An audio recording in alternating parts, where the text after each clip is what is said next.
आप सभी को बताएं कि अचानक 18 से लेकर 21 अगस्त तक पूरी दुनिया का ध्यान पाकिस्तान की ओर गया, क्योंकि पाकिस्तान के नूर खान एयरबेस पर कई मिलिट्री प्लेन उतरे।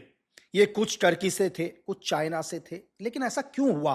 क्यों ये अचानक मिलिट्री प्लेन पाकिस्तान की धरती में गए? इन प्लेनों में क्या क्या था, ये अभी तक दुनिया के सामने नहीं है, लेकिन हम इसका पूरा खुलासा करेंगे। लेकिन ये क्यों हुआ वो भी मैं आपको बताने की कोशिश करता हूं। आप सभी को पता है कि 12 और 13 सितंबर को भारत के नई दिल्ली में ब्रिक्स सम्मेलन होने वाला है। आप सबको पता है कि ब्रिक्स सम्मेलन क्या है, मतलब क्या है। मैं आपको थोड़ा समझाने की कोशिश करता हूं कि आज दुनिया में जो भी डील होती है पूरे वर्ल्ड में, चाहे आप वेपन खरीदो, तेल खरीदो, कोई भी डील करो, वो डॉलर में होती है। मतलब डॉलर ही पूरी दुनिया के अंदर चलता है। तो कुछ एक देश अभी ब्रिक्स के मेंबर हैं, जैसे इसमें भारत है, रशिया है, चाइना है, और भी बहुत सारे बड़े बड़े देश हैं। तो इन देशों का एक सम्मेलन होने वाला है भारत में, क्योंकि लोगों को लगता है, एशिया को लगता है, या कई देशों को लगता है कि नहीं, हमें भी पावरफुल बनना है। अब ऐसा नहीं है कि हम ही क्या करेंगे, डॉलर में ही डील करेंगे। इससे कहीं ना कहीं अमेरिका तो नाराज है और होगा। क्यों? आप खुद सोचकर देखो। ये पता है कैसे समझो? बहुत आसान भाषा में, जैसे आप किसी के घर में जुआ खेलने जाते हो, चाहे जुए में आप जीतो या हारो, लेकिन जिसके घर पर जुआ चल रहा होता है वो तो कमीशन कमाता है।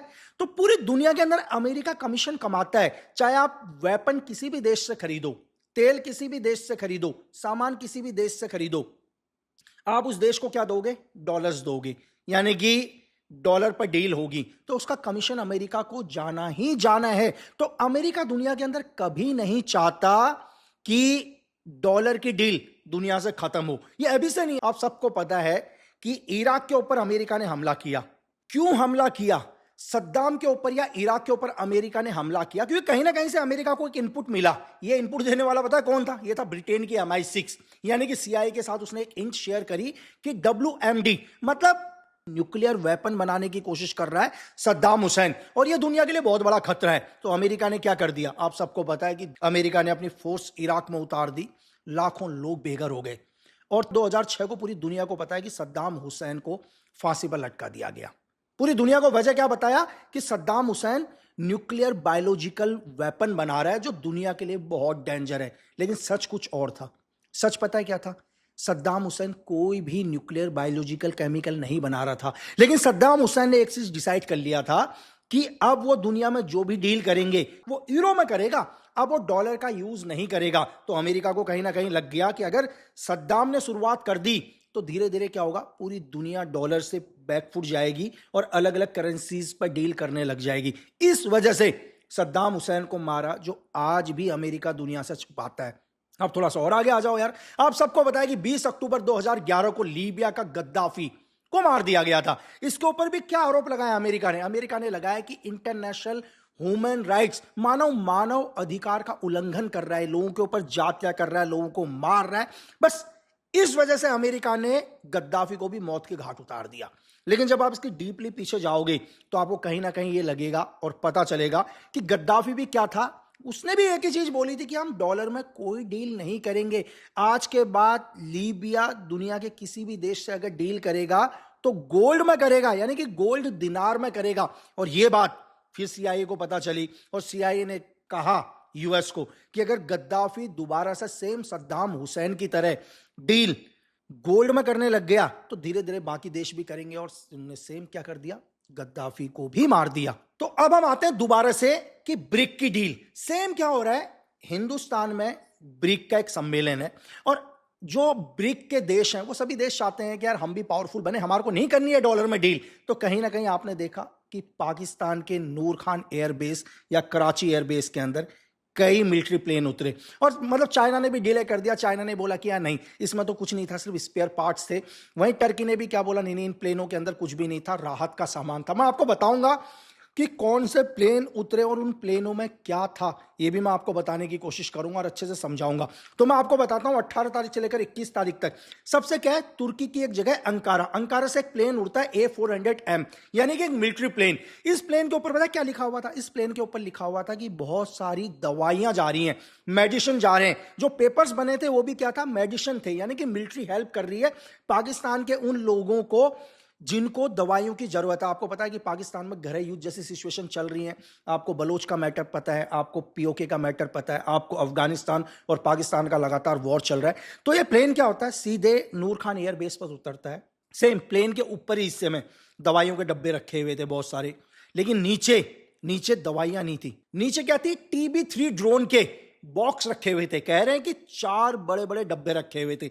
अब TB3 ड्रोन क्या है यार? टर्की एक ड्रोन बनाता है। लगभग ये ड्रोन क्या होता है? प्लेन की तरह है, बिल्कुल सेम। आपको छोटा सा जहाज की जैसा दिखाई देगा। ये बहुत छोटे रनवे से उड़ जाता है ये ड्रोन। लेकिन इस ड्रोन के अंदर खासियत क्या है? ये लगभग 280 से लेकर 300 केजी वजन लेके जा सकता है। मेरी बात समझे? एक छोटा सा ड्रोन सोचो कि 300 केजी वजन लेके जाएगा। ये वजन में क्या लेके जाता है? मिसाइल्स वगैरह लेके जाता है, वेपन्स वगैरह लेके जाता है। तो इस प्लेन से क्या आए थे? TB3 ड्रोन आए थे।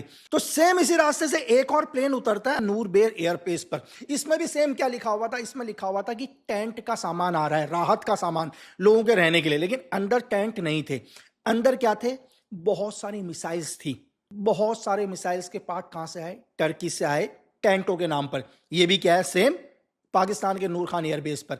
लेकिन फिर एक इस्तांबुल से एक और प्लेन उड़ता है। जो इस्तांबुल से प्लेन उड़ता है, एक बोइंग प्लेन था 747, एक कार्गो प्लेन, मतलब सिविल प्लेन। इस प्लेन के अंदर भी बहुत सारी चीजें आई थी, स्पेयर पार्ट्स आए थे, और साथ में बहुत सारे लोग भी थे जिनकी कवर आईडी क्या थी? एक मजदूर की कवर आईडी थी कि पाकिस्तान के अंदर काम करने के लिए बहुत सारे मजदूर आ रहे हैं इस्तांबुल से। लेकिन एक्चुअल में ये क्या थे? ये सारे के सारे टर्की के मिलिट्री एक्सपर्ट थे और ड्रोन एक्सपर्ट थे। इनका काम था कि जो भी पाकिस्तान के अंदर ड्रोन सप्लाई हुए हैं या मिसाइल सप्लाई हुए हैं, ये पाकिस्तान की आर्मी या वहां की स्पेशल फोर्स या वहां के लोगों को क्या करेंगे? ट्रेन करेंगे। ये महज 60 घंटे के अंदर हुआ। और सिर्फ टर्की से ही प्लेन नहीं आए, सेम टाइम में यार चाइना की धरती से भी प्लेन उतरे 11051। माने कि प्लेन का एक सीरियल नंबर था, Y20 आप कह सकते हैं, मिलिट्री प्लेन थे। इनमें भी सेम क्या लिखा हुआ था? सेम लिखा हुआ था कि यार कुछ एक स्पेयर पार्ट्स आ रहे हैं चाइना से। लेकिन इनके अंदर HQ-17AE यानी एक defence system, air defence system था। जब भी आप सबको पता, ऑपरेशन सिंदूर में आप सबको पता है कि कैसे इंडिया और पाकिस्तान के बीच में एक स्ट्राइक हुआ था। आप जो भी एयर के थ्रू जो भी मिसाइल्स वगैरह हिट करते हैं किसी भी देश पर, तो एयर डिफेंस क्या करता है? उन मिसाइलों को रोकता है और रास्ते में ही उन्हें गिरा देता है। तो सेम एक दूसरा भी प्लेन आया था, इसका सीरियल नंबर था 11053Y20। ये भी एक मिलिट्री प्लेन था। सेम ये भी पाकिस्तान की धरती में उतरता है। इसमें भी क्या थे? बहुत सारे HQ-17E के पार्ट्स थे, ठीक है, इस प्लेन के अंदर। लेकिन नाम क्या था? राहत का सामान। तीसरा प्लेन जिसका भी सीरियल नंबर 11155Y20, ये भी चाइना का एक मिलिट्री प्लेन था। ये चाइना के काशगर से उड़ता है और सेम पाकिस्तान के कराची मिलिट्री एयरबेस पहुंचता है।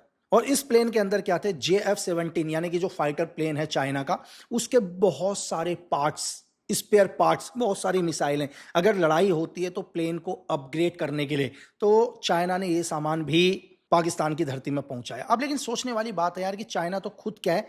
ब्रिक का मेंबर है। अगर चाइना खुद ब्रिक का मेंबर है तो चाइना ऐसे टाइम में जब हिंदुस्तान के अंदर 12 और 13 सितंबर को ब्रिक सम्मेलन हो रहा है, तो चाइना क्यों पाकिस्तान की हेल्प कर रहा है? एक बहुत बड़ा सवाल है। और दूसरी चीज मैं आपको यह भी बताऊं कि इसी 9 अगस्त को और 10 अगस्त को हमारे रिसर्च एंड एनालाइज विंग के जो चीफ हैं पराग जैन सर, वो बांग्लादेश की धरती में गए और बांग्लादेश में DGFI के चीफ मेजर जनरल चौधरी से मुलाकात उन्होंने करी। और भारत ने एक न्योता दिया, क्योंकि आप सबको पता है कि जो ब्रिक सम्मेलन इंडिया में हो रहा है, जैसे मैंने आपको बताया, तो उस देश को अधिकार होता है कि वो किसी भी एक देश को क्या कर सकता है? बुला सकता है अपने देश में। जैसे हम लोग गेस्ट बुलाते हैं कभी भी, आप लोगों को भी पावर होती है कि यार आप किसी भी एक मेंबर को बुला सकते हैं। तो खुद हमारे RNW के चीफ गए वहां पर बताने के लिए कि आप ब्रिक सम्मेलन में आओ। लेकिन बांग्लादेश ने क्या बोला कि नहीं, मैं ब्रिक सम्मेलन में नहीं आऊंगा। ये डायरेक्ट बांग्लादेश के वर्ड नहीं थे। और बांग्लादेश ने क्या बोला कि मेरे पास ऑप्शन है, क्योंकि मुझे ऑफर मिला है कि मैं इस्लामिक नाटो के अंदर जाऊं। आप मेरी बात समझ रहे हैं? इस्लामिक नाटो आप सबको पता है कि 43 मुस्लिम देशों का एक संगठन है। उस संगठन के अंदर बांग्लादेश को भी क्या बोला है कि तुम भी क्या करो? इस्लामिक नाटो का मेंबर बन जाओ।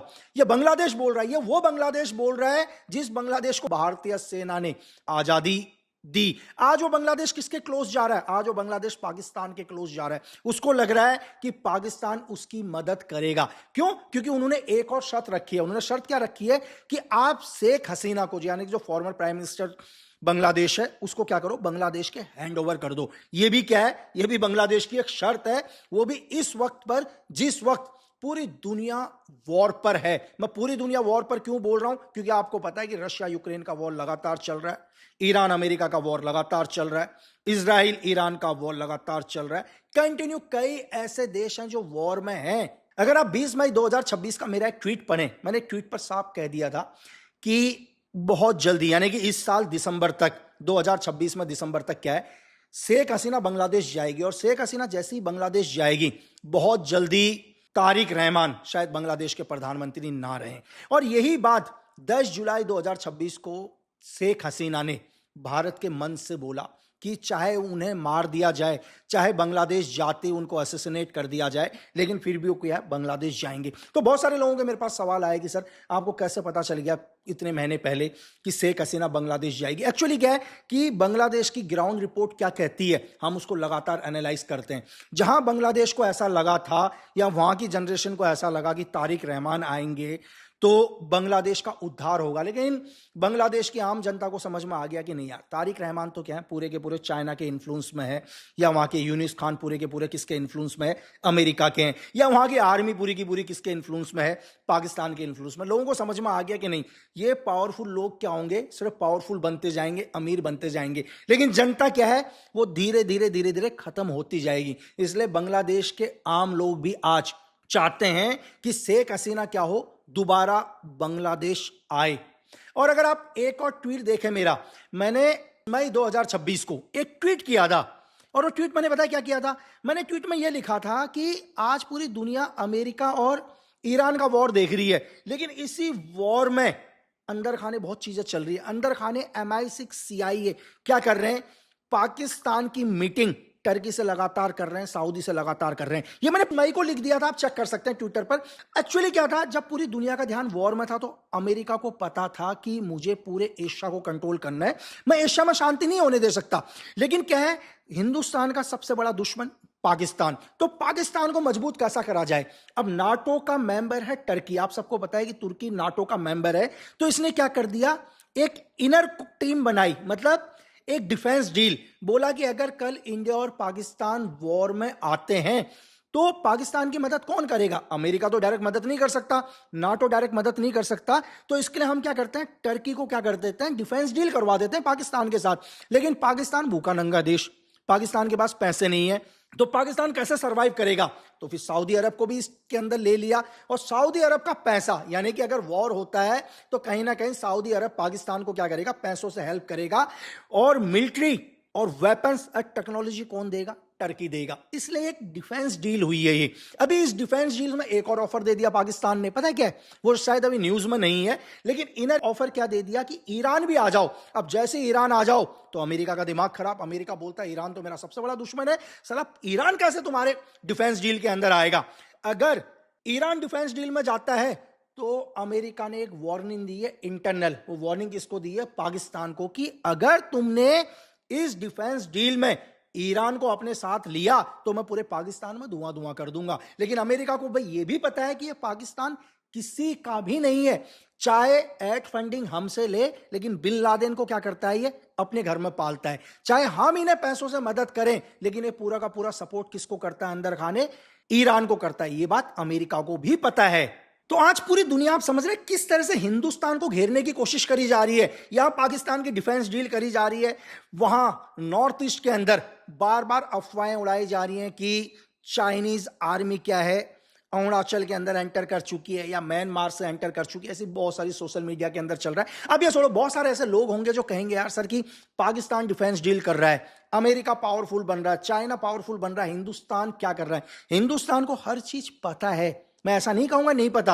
अगर किसी को यह लगता है कि नहीं यार तो झूठ है, तो मैं आपसे ये कह रहा हूं कि आप मेरे ट्वीट जाकर देख लो। जब मैंने बहुत टाइम पहले ही एजेंसी छोड़ चुका हूं, जब मेरे जैसे एक आम व्यक्ति को यह पता चल जाता है 4 महीने पहले कि पाकिस्तान टर्की और सऊदी के साथ एक डिफेंस डील करने वाला है, तो क्या यह बात हमारी एजेंसीज को नहीं पता होगी? बिल्कुल पता होगी, और पता है। जब मुझे पता चलता है कि शेख हसीना बांग्लादेश जाने वाली है, तो क्या यह बात हमारी एजेंसीज को नहीं पता होती? बिल्कुल पता है, होती है। जब मैंने बताया कि टर्की से कौन से 3 प्लेन पाकिस्तान की धरती में उतरे, प्लेनों में क्या लिखा हुआ था, प्लेनों के अंदर क्या है, तो ये बात हमारी सीक्रेट सर्विस हमारे देश को पता है, बिल्कुल पता है, और हमारा देश उसके लिए बिल्कुल तैयार है। मैं आपको एक चीज और कहना चाहता हूं कि अगर अब पाकिस्तान 99 या 1971 या उससे पहले 65 की जैसी कोई भी हरकत करता है तो आप यकीन मानो पाकिस्तान नक्शे से खत्म हो जाएगा इस बार, क्योंकि ये वो वॉर नहीं है जो 2 दिन 4 दिन के बाद रुक जाएगी। अगर आज मैं आपसे कह रहा हूं, आप दोबारा से रशिया यूक्रेन का वॉर देख लो, आज भी चल रहा है, चौथा साल है। वॉर शुरू होने का मतलब है ये वॉर तब तक खत्म नहीं होगी जब तक नक्शे से या भूगोल से एक देश खत्म ना हो जाए। लेकिन क्या फिर भी आप कह रहे होंगे यार पाकिस्तान क्यों वॉर चाहता है? क्योंकि पाकिस्तान वॉर इसलिए चाहता है, पाकिस्तान को पता है अगर मैं वॉर में आया तो मुझे क्या होगी, नाटो, यूरोप या पावरफुल देश जैसे अमेरिका, चाइना, इनसे क्या होगा, हर तरह से मदद होगी। आपने हमेशा एक कहावत सुनी होगी कि दुश्मन का दुश्मन दोस्त। सबको पता है कि पाकिस्तान एक आतंकवादी देश है, लेकिन फिर भी इसको क्या करेंगे, सपोर्ट करेंगे। तो मैं आज आपसे इस वीडियो के माध्यम से यह कहना चाह रहा हूं कि जहां पूरी दुनिया आज जंग के ऊपर खड़ी है, इस वक्त क्या होता है, बहुत सारी विदेशी ताकत होती है, उनको पता है कि हिंदुस्तान पावरफुल देश है और बहुत समझदार देश है, वो एकदम से वॉर पर नहीं आएगा। लेकिन हिंदुस्तान वॉर पर नहीं आएगा तो हिंदुस्तान को कैसे अंदर से ही कमजोर किया जाए। आप देख रहे हैं कि पिछले 4-5 महीने से पूरे देश के अंदर किस तरह का माहौल हो रहा है। आपको क्या लगता है कि देश के अंदर जो एक माहौल क्रिएट किया जा रहा है, इसके पीछे विदेशी ताकतें नहीं होंगी? 100% विदेशी ताकतें इसके पीछे हैं, और बहुत जल्दी आपको एविडेंस भी दिखाई देगा। आपको कुछ टाइम के बाद एनआईए की रिपोर्ट आएगी, हमारी जो भी गवर्नमेंट की रिपोर्ट होगी, पुलिस प्रशासन की रिपोर्ट होगी, धीरे धीरे आपको पता चलेगा कि आज देश के अंदर जो देश का माहौल बिगाड़ने की कोशिश करी जा रही है, जो भी लोग इसमें इन्वॉल्व हैं, कहीं ना कहीं इनका कनेक्शन किससे, उन देशों से जो हिंदुस्तान का भला कभी नहीं चाहते, जो हमेशा चाहते हैं कि हिंदुस्तान भी क्या हो, वॉर में आए, हिंदुस्तान के अंदर गृह युद्ध जैसी सिचुएशन पैदा हो। तो मैं आपसे अंत में इतना ही कहना चाहूंगा कि आज पूरी दुनिया में वॉर है और हम धीरे धीरे सुपर पावर बनने की ओर जा रहे हैं। इसलिए ऐसे मुश्किल घड़ी पर देश के हर व्यक्ति को अपने देश के साथ खड़ा होना चाहिए। अगर कभी भी आप ये मानकर चलो कि आपके परिवार में कभी कोई झगड़ा होता है और पूरा मोहल्ला आपके परिवार के अगेंस्ट होता है, तो क्या आप उस वक्त अपने परिवार के साथ खड़े होते हो या मोहल्ले वालों के साथ चले जाते हो कि नहीं, मुझे तो मेरे पूरे परिवार को खत्म करना है? ये आप डिसाइड करो, क्योंकि मैं आपसे हमेशा कहता हूं दुनिया में कि देश प्रेम से बड़ा कोई धर्म नहीं होता। Thank you.